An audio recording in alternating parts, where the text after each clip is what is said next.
Maybe what still binds you is not what others did to you, but what you did and don't know how to fix. Guilt is a silent prison. It appears in moments of peace, whispering that you don't deserve rest, happiness, or love. It comes quietly, not to heal you, but to remind you of your fall, until you start believing that your identity is your mistake. But God doesn't operate on merit. He operates on grace. Grace is not a reward. It's a rescue. It is the divine act of looking at you and seeing not the ruins of your past, but the blueprint of a redeemed future. Even when your past screams loudly, grace speaks softly but with authority. You are forgiven. When you surrender your guilt into the hands of God, something shifts in the invisible. The chains that tied your soul begin to crack. It's not amnesia. You still remember, but the memory loses its sting. Forgiveness doesn't erase the past. It transforms it. What once was a wound becomes a scar, a mark of survival, not of shame. God doesn't minimize what happened. He redefines it. He takes what was meant to destroy you and uses it as a foundation to rebuild you. The same hands that shaped the stars are the ones reshaping your story right now. There's a freedom that only forgiveness can bring. And it starts when you accept that God's love is bigger than your sin. Every time you whisper, "Lord, I'm sorry," He answers, "I already forgave you." You see, God doesn't measure you by your failures. He measures you by the cross. That's where mercy triumphed over judgment. That's where love shouted louder than guilt. That's where your story stopped being about shame and started being about redemption. The cross was never meant to condemn you.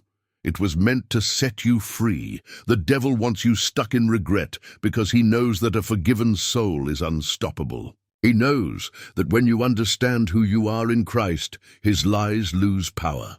That's why guilt feels so heavy.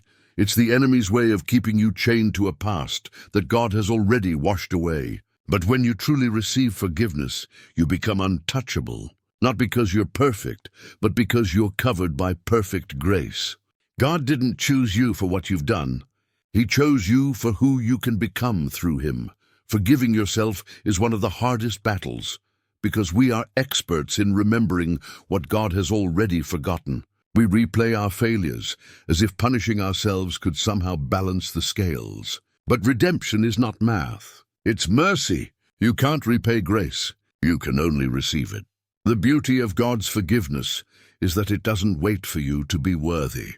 It meets you in your mess, wipes your tears, and whispers, "You are still mine." He doesn't just forgive your sin, He restores your identity. Think about this. When Jesus forgave Peter after his denial, He didn't bring up the failure. He brought up the future. "Feed my sheep," He said. In other words, keep walking, Peter. Your purpose didn't end with your mistake. That's what divine forgiveness does. It calls you forward. It pulls you out of the ashes and teaches you how to live again. God doesn't need you to hide your past. He wants to use it as proof that grace is real. Every time you tell your story, you remind others that mercy still works, so let go. Stop rehearsing the pain that God already healed. Stop letting guilt decide how far you can go. The moment you accept His forgiveness, your soul begins to breathe again. That's the miracle of grace. It doesn't wait for you to fix everything before it starts working. It starts the moment you open your heart and say, "Lord, I trust you with what I can't change." That's when peace enters. That's when the weight finally falls off. Forgiveness doesn't mean pretending it never happened. It means believing that God can bring good out of it anyway, and He will. Because that's who He is, a Redeemer. The same God who turned the shame of the cross into the glory of salvation can turn your guilt into growth. Your tears, your regrets, your broken pieces, none of it is wasted in His hands. When He forgives, He also rebuilds. He doesn't leave you halfway healed. He restores everything the enemy tried to steal. You may have fallen, but you didn't lose your value. You are not a failure. You are a testimony in progress. Forgiveness is not just for others. It's for you. It's the door that opens when you decide to stop punishing yourself for something that Jesus already paid for. The blood that was shed on Calvary wasn't just to erase sin.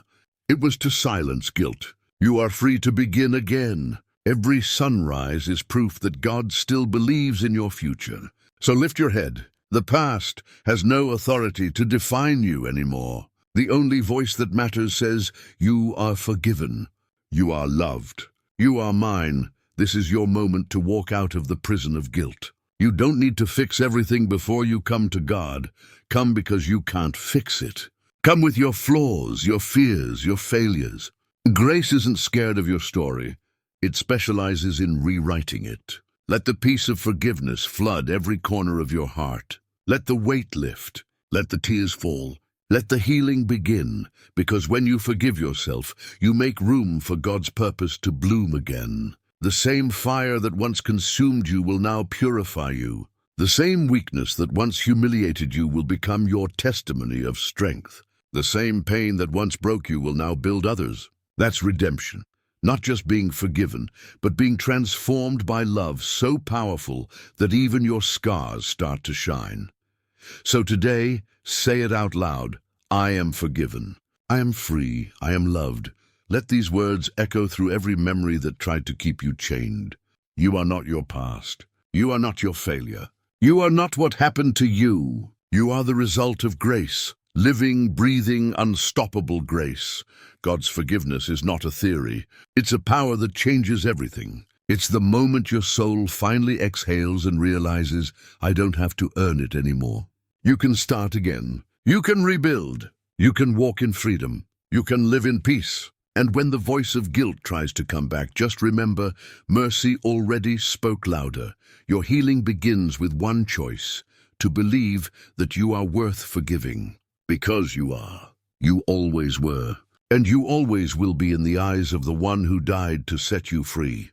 If this message spoke to your heart, don't keep it to yourself. Share this video with someone who needs to hear that forgiveness is still possible. Leave a comment saying, I am free, as a declaration of your new beginning. Subscribe for more daily words of hope and restoration. Let's walk together on this journey of grace, because no story is too broken for God to redeem.